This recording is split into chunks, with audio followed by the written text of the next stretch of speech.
All right, so it looks like we've got some people already logged in, and it's just about noon, so I think we'll get started. So first of all, hi, and welcome to everyone who is logged in live and or maybe watching this recorded later. My name is Liz. I'm the Programming and Engagement Coordinator at the Art Gallery of Alberta. So you might have seen me introduce speakers before, but I'm very excited to be giving the program myself today. So today's AGA Live is inspired by our current exhibition in Golden Light, which features a selection of Russian and Greek Orthodox icons dating from the 16th to 19th centuries. But we're going to go in a slightly different direction today and look at how Orthodox icons actually influenced modern art and the early 20th century avant-garde. So first off, just a little quick orientation of this platform. There is a chat box on the right-hand side. So if you have questions or comments, you can submit them there. I'll try to check it at intervals in the during the presentation, and there's a few times where I'll ask for comments. But just so you're aware, there is a delay on the stream, so I may not be totally responsive, and I might not be able to see it at all times when we're going through slides and stuff. But do feel free to drop your questions in there. There is also a reconnect button for you at the top of your screen. So if you've been doing Zoom meetings or watching other webinars, you know that sometimes internet connections can be a little unpredictable. So if you hit that reconnect button, it'll refresh for you, and that might help. If we run into issues on my end, I also have a way to sort of refresh and restart. But hopefully we won't have any issues. And as I mentioned, a recording of this will be posted on our website and social media in a few days. So to get started, let's talk a little bit about In Golden Light. So that opened in December. Did anyone have a chance to see it before we closed in March?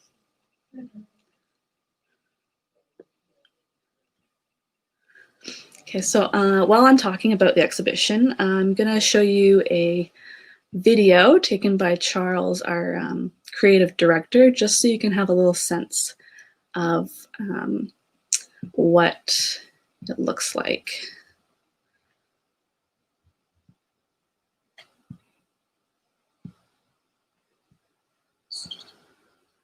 Okay, so sorry for the kind of rough screen share, but it's just to give you a general idea of the space.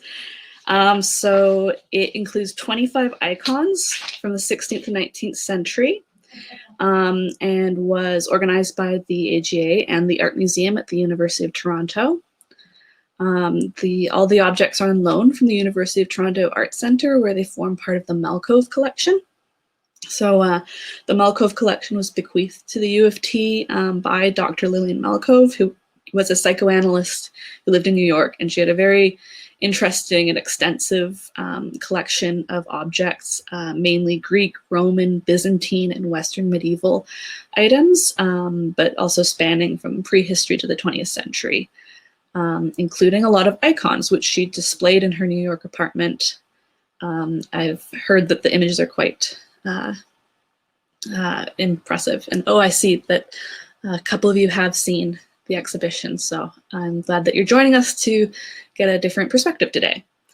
So the exhibition is divided in two rooms. One focuses on the life of Mary and the other on the life of Jesus. So you can get a little sense here that when you walk into the exhibition, there's rich color. The walls are a deep sort of reddish color that's looking a little brown on the video, and then blue in the other room. There's dim lighting, which of course is a very evocative way to see the icons, but it's also for conservation purposes. They can only have so much light because they're very old and somewhat fragile. And of course, there's a lot of gold. When you walk in, you're very struck by the colors and the gold. So I'm going to stop that there. Just a second. And as you might be able to tell, I am in my basement today because it's where I can plug into the internet. So I'm going to try and show you a lot of pictures so you don't just have to look at my wood paneling. But But let's talk a bit more about icons. What is an icon? Can anyone give me a little definition?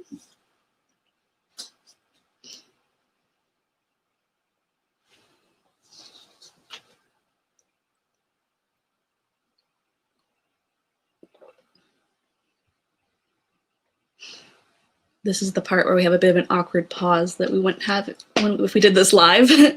So I'll just jump in and say that an icon is, generally speaking, a depiction of a religious figure. But we're talking about Orthodox icons today. Yes, so an icon, Amanda says an icon often specifically represents someone with a halo. So yeah, you'll often see a halo signifying, of course, that the individual in the icon is holy.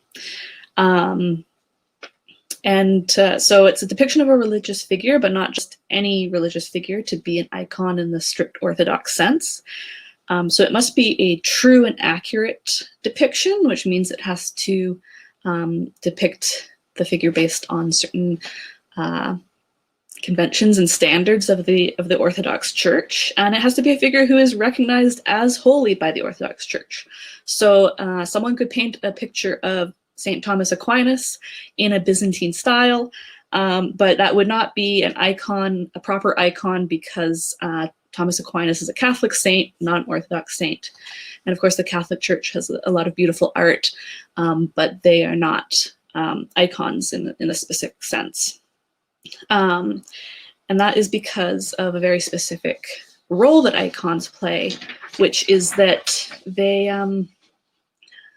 have the theology says that there is a sort of connection between the subject, the actual subject of the icon, so Christ or Mary or a saint, who's called the prototype for the icon, and then the icon, which is that true and accurate representation, has this connection to these figures who are said to exist at a higher spiritual realm.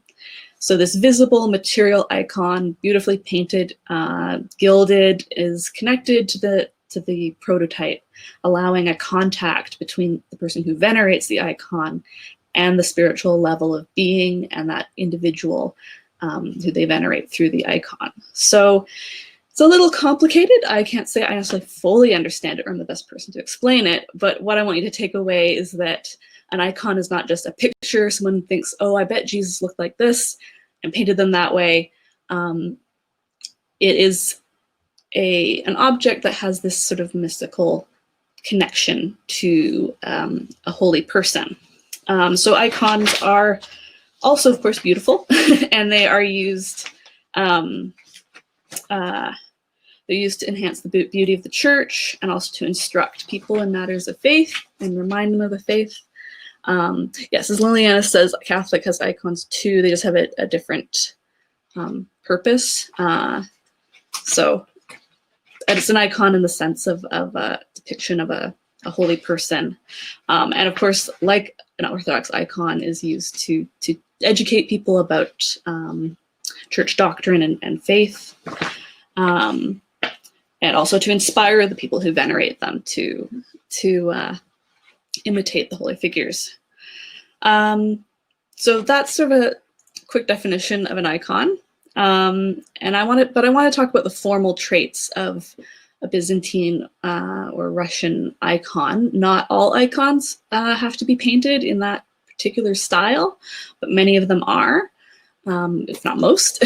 So let's pull up some more images.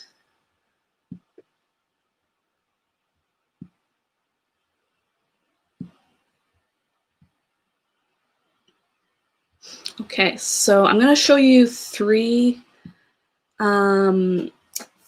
icons from In Golden Light.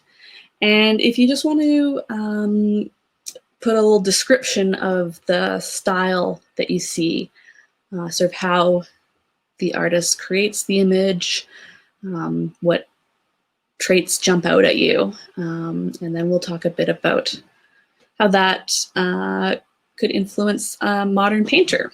So this is Virgin Enthroned with the Child, the Pantanassa icon. It's Serbian or Macedonian from the 17th century. And you can see Mary and Christ in the middle, surrounded by archangels behind them and Old Testament prophets around the outside. So we've got some very rich reds and blue, a lot of gold. This is a very large icon. It's one of the first that you see when you walk into the exhibition.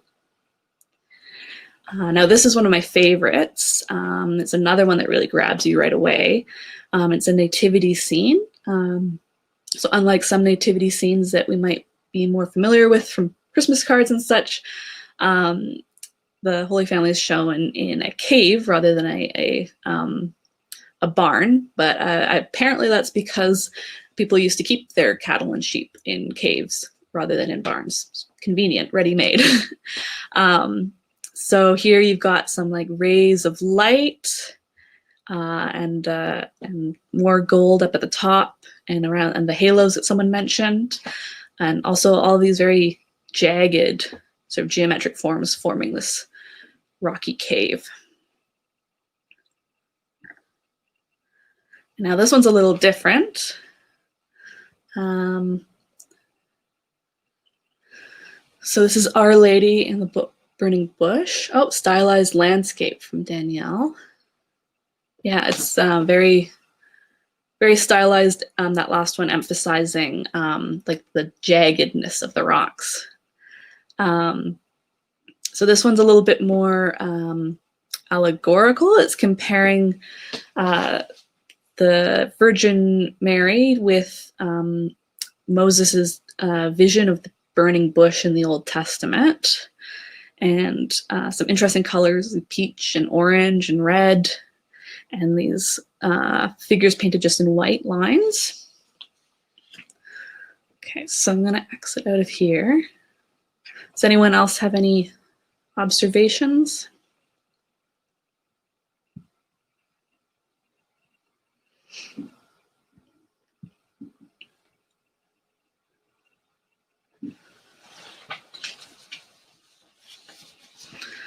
Okay, so I guess some traits, there's a lot of things that you can probably pick up on, but there's not really any linear perspective. So the figures' sizes, there's big figures and large ones and small ones, and that tends to represent their relative importance. Yes, geometric figures. So the lack of perspective is kind of more symbolic. So, you know, Mary and Jesus were very large in that first one, and then the archangels were a little smaller, not necessarily because they were farther away, but just because they are the less significant figures. And then there's the flat geometric forms. I also noticed that there's very strong outlines on the forms, rather than using sort of like shaded modeled volumes. There's very rich color that's possibly symbolic. That's a whole other thing we could get into. And of course there's the gold. So I think those are some key ones to identify. So abstract art is another topic. We're going to try and bring these two different traditions together in a minute. So defining abstract art could be a pretty complicated discussion. So I'm going to leave it kind of simple and just borrow an explanation from the Tate website. So abstract art is art that does not attempt to represent an accurate depiction of a visual reality, but instead uses shapes, colors, forms, and gestural marks to achieve its effect. So strictly speaking, the word abstract means to separate or withdraw something from something else. So maybe capturing just an essential form from a scene or an idea. So the term can be applied to art that is based on object, figure, or landscape, where forms have been simplified or schematized. So maybe like that cave in that nativity scene, or Picasso, for example, is an abstract painter who took an actual scene and simplified it down to certain expressive shapes. But it also is applied to art that uses forms such as geometric shapes or marks that have no source in an external visual reality. And the painters we're going to look at today are really more in that school. So they're really trying to create a pure abstraction that has no reference to a subject outside of the painting itself. It's all about those color, form, and lines. So since the early 1900s, abstract art has formed a central stream of modern art. And we're also going to be looking at the very early stage of abstract art, so around the turn of the century. So how on earth could the icon tradition influence abstract art? So we're going to go back to the very start of the 20th century with a few artists who were intentionally exploring the potential of totally abstract art. And we're going to start with some formal influence and the Constructivists.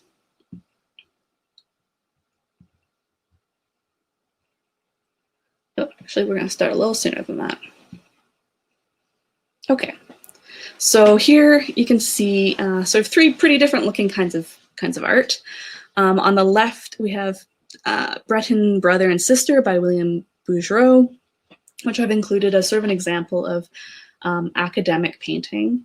So it's very realistic, very technically skilled. And then in the middle, we have a piece by Ernst Ludwig Kirchner, who is a German expressionist. And then we have the Virgin and Child icon that we saw earlier.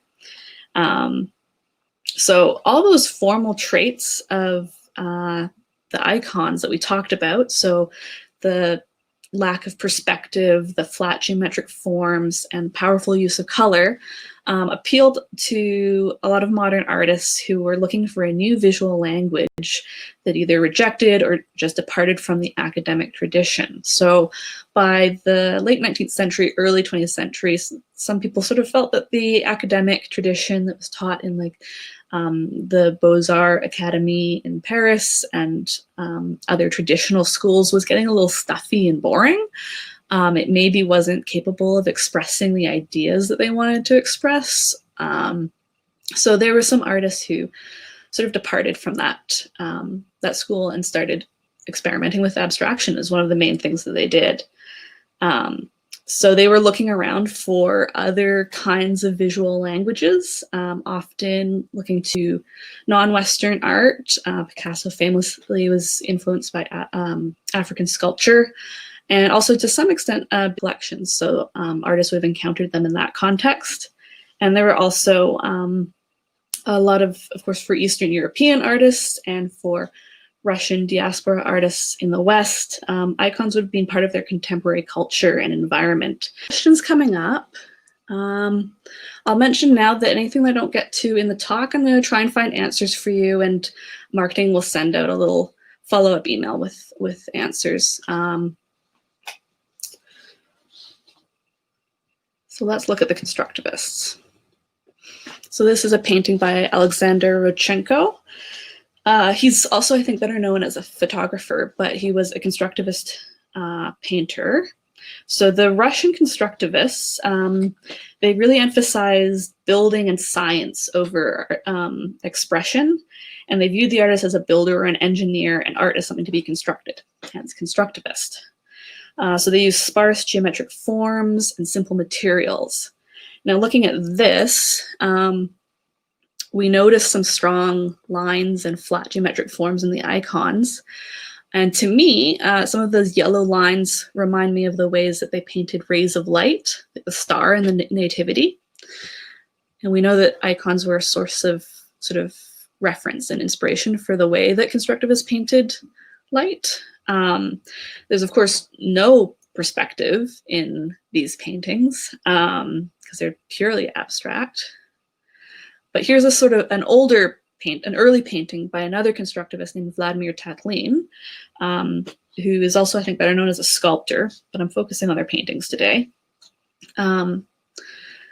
So Tatlin actually did early on paint saints in traditional iconographic styles, but then he later used that same visual language to paint non-religious motifs, like this painting of himself as a sailor. So there is a background here, there's figures in the background, but you can see those flat, sort of sharp geometric forms. The bust sort of composition is also very similar to an icon. So this is from 1911. And then the next one, also by Tatlin, is from 1913. So he's made a pretty big departure here.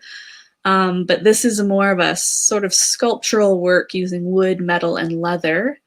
And there's been some comparison with the use of metal here with the use of gold in icons, and also the practice of creating a metalwork cover for an icon, which would often cover maybe just the frame, sort of the outside frame, or even as much as the whole icon except for the face and hands. So some of his technique here might be a little inspired. So some of the sparseness of the Constructivists, let's go back. You know, that seems very at odds with the richness and ornateness of a Byzantine or a Russian icon.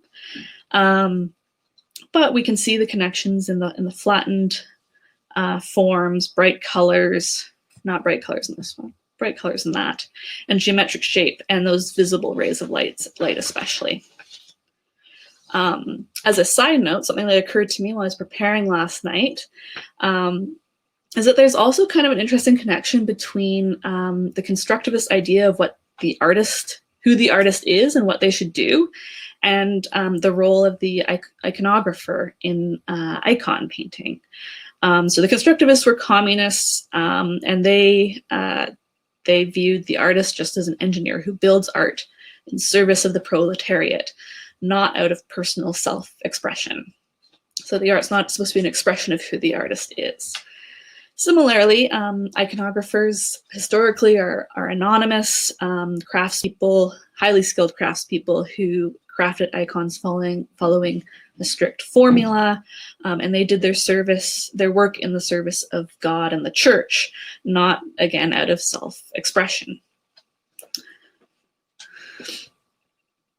So the second area of connection is a little more conceptual. So it's a bit more about what art is for, what it can do, and what icons are for and what they can do. So let's return again to an icon.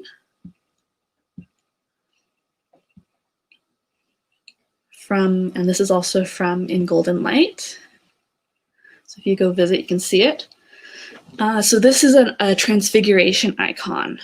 So the icon of the Transfiguration is an episode that appears in each of the Gospels. It's an important moment for Christians because it shows evidence of Christ's divinity. It's the moment that's sort of revealed to some of his followers. So Jesus, Peter, James, and John, so three of the apostles, climb Mount Tabor to pray with Jesus. And Jesus begins to shine with rays of light, and a voice from the sky, assumed to be God, calls him son. So that moment is sort of a revelation of Jesus's inner true nature. And in that episode, he glows with divine light, and the land around them is also transfigured and glows with this infusion of divine light. So here we can see Christ's clothes are white. They're described as white as light in the Gospels, and that sort of oval shape around him is called a mandorla, and that also represents divine glory. And then we've got these triangular red sort of shafts of light striking the three apostles, who are sort of contorted in expression of their sort of ecstasy and shock. So the sort of point of the Transfiguration is it shows us, it's the moment when Christ's divinity is revealed, and it also is a moment in which all of material reality is transformed and transfigured with divine light. So it's about revealing truth within reality, a sort of hidden truth maybe. And that is what icons are kind of for as well. They unveil an essential inner nature of a being, in this case, Christ and reality, or it can also reveal the holiness of a saint, allowing the venerator to make contact with those eternal presences, and also reminding them of doctrine and teachings of the church. So in that sense, icons have this kind of transcendent mystical function and meaning, which is specifically Orthodox Christian, and focuses on truths held by the church. But the idea that art can be revelatory and transcendent is found in other traditions, but it shows up in abstract art from the very beginning. And that's what I want to talk about.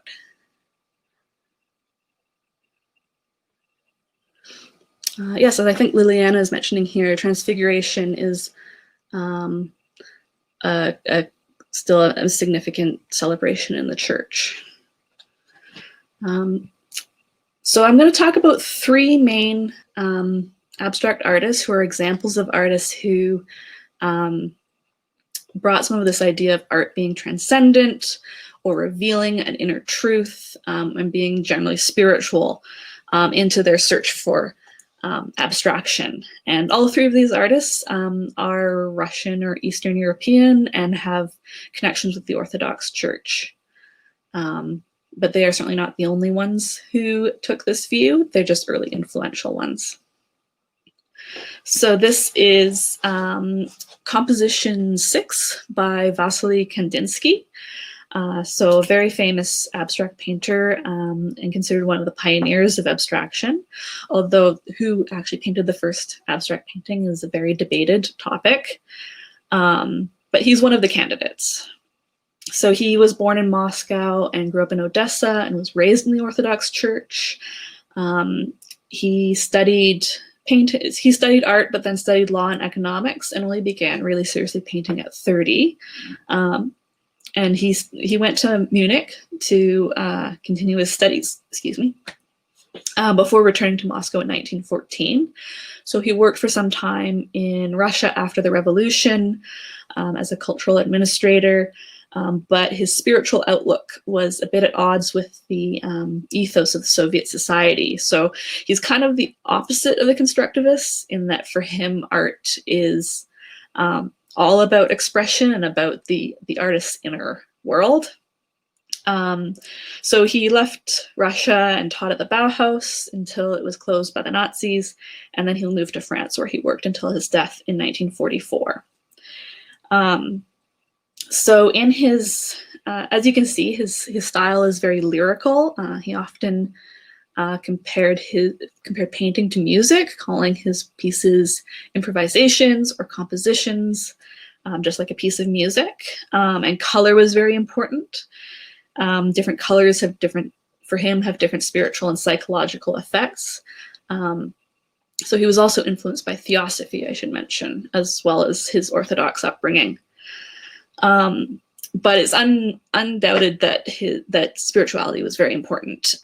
He, in 1910, wrote a treatise called Concerning the Spiritual in Art, in which he talked about the role of the artist, which was to use art to elevate humanity to the pinnacle of spirituality. So to bring people up from focusing on material things or themselves to being able to connect with some sort of higher spiritual experience or truth.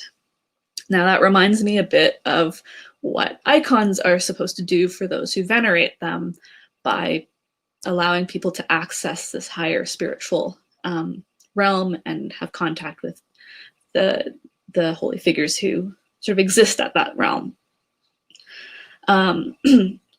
So artists are supposed to be guided by a spiritual inner necessity, which would allow them to produce art that would have that effect. So art for Kandinsky is obviously very mystical. It's a way to connect to spiritual truth.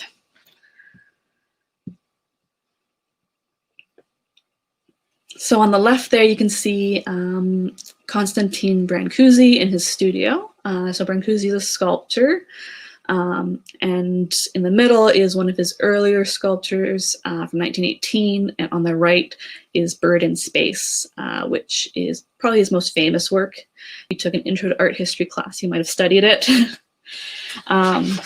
So Brancusi is Romanian, but he moves to Paris in 1904 to study at the École des Beaux-Arts and to work in Auguste Rodin's studio, only very briefly. He said, "I felt that I was not giving anything by following the conventional mode of sculpture."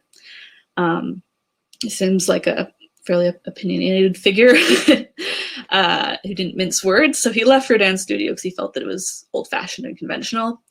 And in 1907 is when he enters sort of the mature period of his work, where he starts using abstract forms and sculpting with direct carving. So what that means and why it's important is that he worked directly with his material, with the metal that he was using, or the wood, or the stone, rather than creating like a wax model and to be cast and then executed into a finished sculpture by someone else.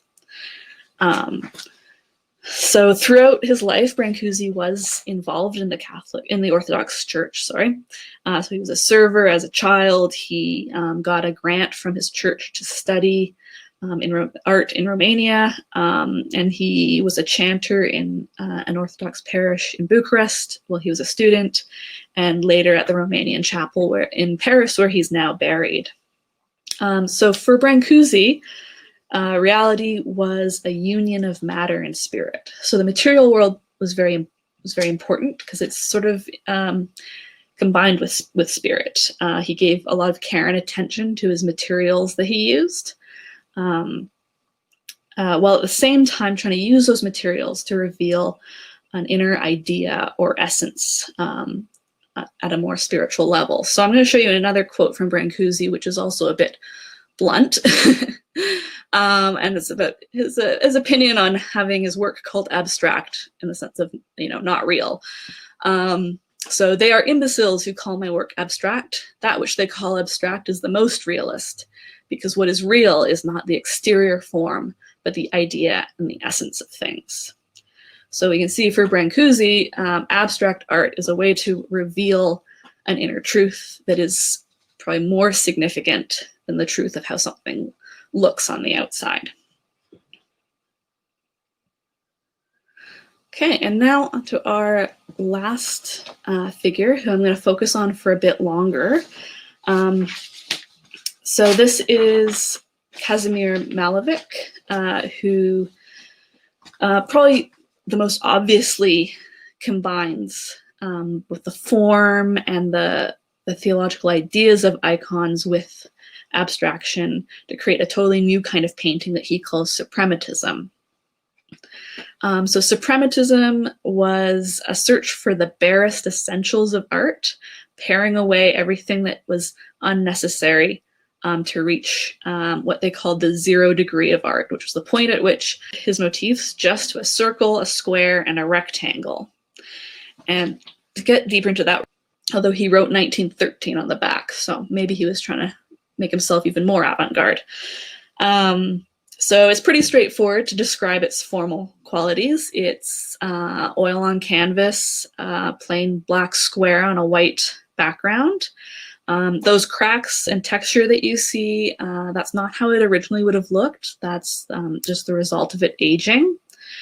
It's a square canvas, 79.5 by 79.5 centimeters.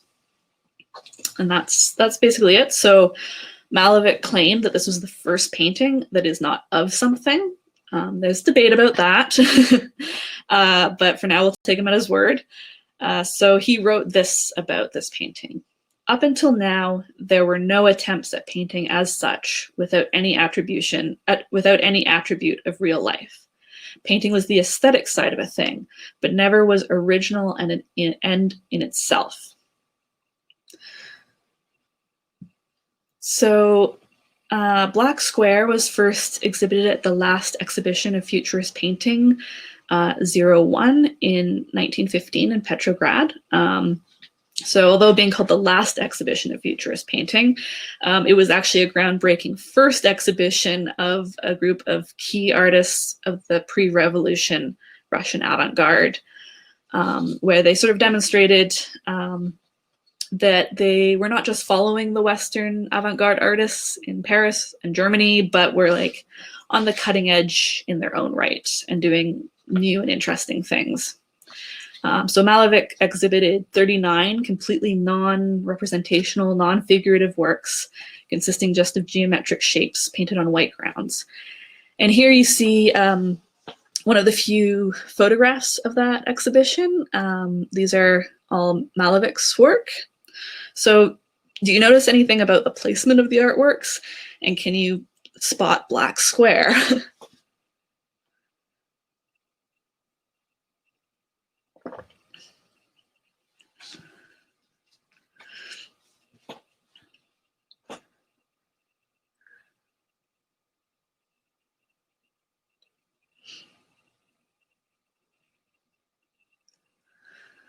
So the works are hung from floor to ceiling, kind of a chaotic version of a salon hang. So that's what we call it when you hang paintings from floor to ceiling like that.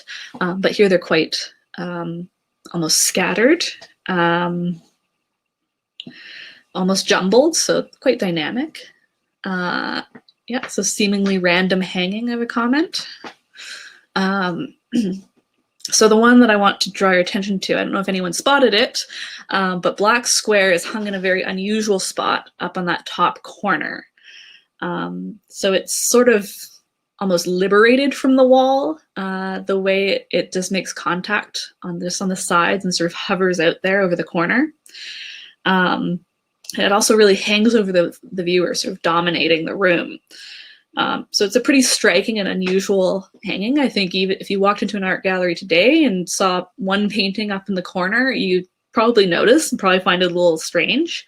But Russian viewers actually would have recognized this and probably understood its reference, which is that that position is a spot that in a traditional Orthodox home would be occupied by an icon of a saint. So does anyone, what do you make of this reference of him putting this black square up in the place of an icon? Any thoughts?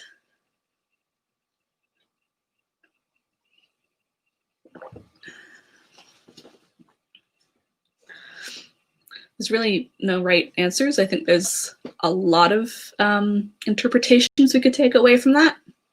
And if you have ideas, continue to share. What I'm going to talk about, like an anti-icon. Yeah, like a black hole.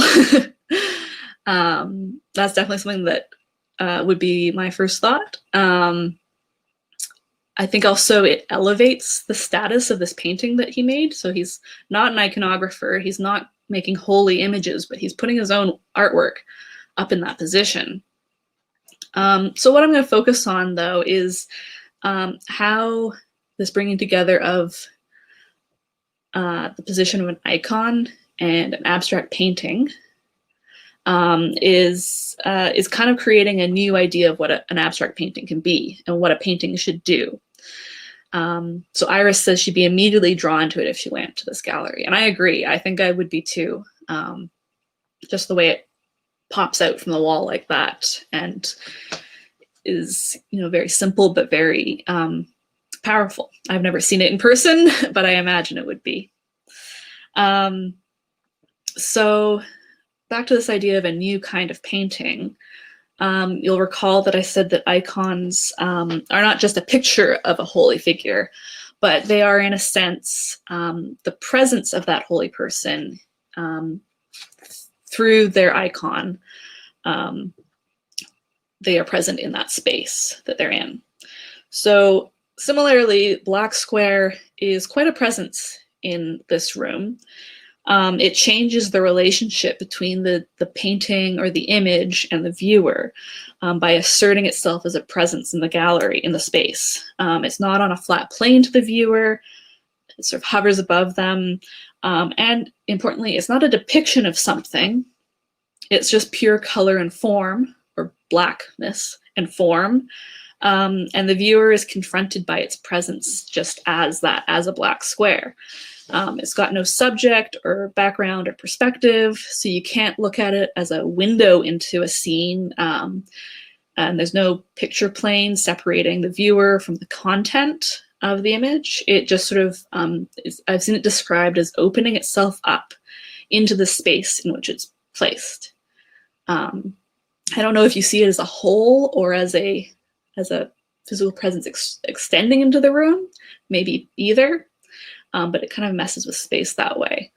And I guess to sort of explain, I'd say, is there a distinction between painting a black square on a canvas, like a painting of a black square on a canvas, which is hung in a space, and simply a black square in the space as such? So is it a painting of the square, or is it just a black square that is present? So Malevich considered realism to be a distraction. Oh, I almost forgot to show you. So here's a reconstruction of that exhibition, missing a few artworks, as you can see, but with a lot of the same ones at the Tate Modern. And you can really see how that square dominates, especially compared to the colorful works that sort of lead up to it, and how its presence in the space feels, in a sense.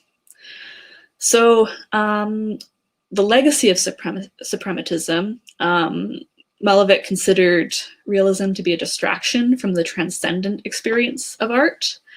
And it became increasingly, these spiritual ideas and esoteric ideas became very important to suprematism, and trying to find the essence of art that could make it transcendent. So he divided suprematism into three phases. So there's the black phase, which we saw with Black Square, and that was about finding that 0 degree of painting, just the essence of art. And then the colored stage on the left there is sometimes referred to as as dynamic suprematism. So it focused more on color and shape and the sensation of movement in space. And then finally it culminated in the white phase, which, as you can see, is exemplified by white on white, where Malevich completely got rid of form and color to focus just on the idea of a square on a canvas. So suprematism was initially tolerated after the revolution, but it was a bit too spiritual and abstract and esoteric, and was condemned under Stalin, who only permitted socialist realism. So Malevich stopped painting and focused on theoretical writing between 1919 and 1927, and eventually only returned to painting to do representational painting. But the influence of suprematism, even though it was fairly short-lived and not a huge movement, was quite widespread. So constructivism that we looked at earlier, even though it's much more grounded in material world, actually grew out of suprematism. And some of the constructivists, worked with Malevich and were suprematists initially. And they particularly grew out of that dynamic, colorful phase. So suprematism also created this pared down language of abstraction that focused just on form and color. We can see it in Piet Mondrian as well, and sort of this classic idea of what abstract art looks like. And suprematism was introduced to the West in 1927 with an exhibition in Berlin that was received with interest by both European and American artists. So I've touched on three influential artists who viewed abstract art from various spiritual perspectives. Kandinsky was very mystical. Brancusi kind of was about revealing inner truth of reality, of material. And then Malevich was about how art can transcend everyday reality. But this idea that abstract art is spiritual or metaphysical resonates throughout modern art history. To move a bit further down that family tree of abstraction, Here is a quote from Mark Rothko, who's a Jewish-American artist, an abstract expressionist. So he says, pictures must be miraculous, a revelation. And this is a shot of his Black paintings in the Rothko Chapel in Houston, which is a non-denominational sort of chapel religious space. So you can see that although the artists that I focused on today were rooted in the Orthodox Church and probably drew a lot of inspiration from that, this idea that art can be spiritual and miraculous can be found throughout the 20th century. Now, the icon tradition is not the only source for that idea. I think I mentioned that Kandinsky was very interested in theosophy and their ideas about color, but it was definitely part of the intellectual and spiritual and artistic environment in Russia and Eastern Europe, which produced many influential abstract artists. So it's not surprising that we see these connections. So I guess to wrap up, the kind of comparisons, the reason I make these comparisons is I think it shows us interesting things about both about the icon tradition and about abstract art. So it reminds us that abstract artists were not just motivated by rebellion and novelty and just looking for the newest thing that they could sell. They developed the new visual languages of abstraction in order to express ideas about the world and about reality and experience that they could not do through purely representational traditional art forms. And then on the other hand, you have Orthodox icons, which are often just viewed as traditional objects. They're pictures of saints. They tell us things about the Bible and about Christianity. But in reality, the theology of icons contains a very complicated theory of art and what it's for and what it can do, and that influenced abstract artists who are coming up with new and exciting ideas about what art can do and be as well. So I hope that these connections have illuminated some new ideas about either icons or about abstract art. I think I've got time for some questions. I know Liliana asked about the difference between Byzantine, Greek, and Russian schools. I don't know off the top of my head a lot about that, but I'll try and get an answer for you and we'll send it out to everyone who's registered. I would say that the Byzantine school would probably refer to the icons made in the Byzantine Empire and period, which I should know the dates of, but I don't remember right now. But the Byzantine Empire was the period in which icons originated, and all of the theology and debates about what icons are and are for were sort of hashed out. There were two periods called the Iconoclasm, where icons were forbidden and they were destroyed, but after many debates they were reinstated and considered to be not idolatry. I think was the center of that debate. And I know that there are differences between different Greek and Russian schools of icon painting, and there's also an icon painting tradition on Crete. But I'll try and look up a bit more for that and send that out to you guys. Does anyone else have any questions or comments?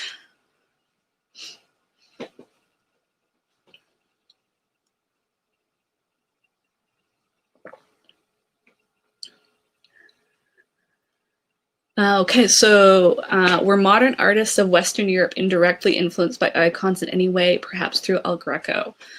I think that I didn't get into this in too much detail, but yes, I'd say that modern artists from Western Europe were influenced by icons, partly in the same way that they were influenced by non-Western art. If you're familiar with the term primitivism, it refers to the way that artists look to art from the past or from non-Western cultures, which were at the time viewed as being more primitive, in the sense of being their art was more simple or naive or more primal. This is complicated, sorry. So they, artists like Picasso drew on things like African sculpture. And of course, the idea that these were primitive traditions was reflected racist ideas at the time, as well as, of course, a lack of understanding about the cultural context. But they did take a lot of the forms and shapes and imagery from these traditions to create new abstract visual languages that they believed were more primal and expressive. So I think Byzantine and Orthodox icons, although they're not like totally unfamiliar and exotic compared to art from further away places and colonies, they still would have been a bit exotic for modern artists, and because of their associations with like the medieval past and being a pre-modern tradition, might have been viewed as, you know, quote unquote primitive. And so drawing some of that same inspiration. You mentioned El Greco. I don't know what the lineage is between El Greco and modern Western art, but El Greco is from Crete, which does have an icon painting tradition. So I think there's definitely a connection between his sort of glowing figures and the use of gold and rich color that we see.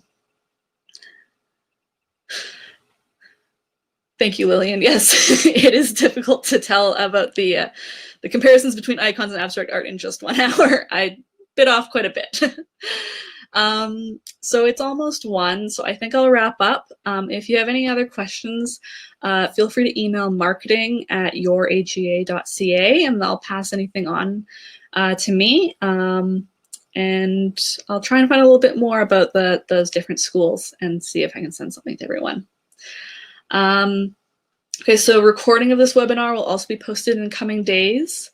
And I'll also mention the next AGA Live is next Thursday at 10:30 a.m., so June 4th. Chief Curator Catherine Crowston will be speaking with Vancouver artist Damien Mopit about Untitled Abstract Drawing in Space, which is a new mobile installation which was just installed in our atrium. So no one's had the chance to see it yet. But we are reopening next week, so you can come see the icons in Golden Light, as well as Rembrandt, Nest for the End of the World, Damien's new piece, starting on June 4th if you're a member. So we've got a members preview from June 4th to 6th, and then we'll be open to the general public on June 11th. And you can find out more information about that and our new hours on youraga.ca. So thank you all for joining me today, and I hope you'll join us again as we continue to do digital programming for the rest of the summer. Thanks.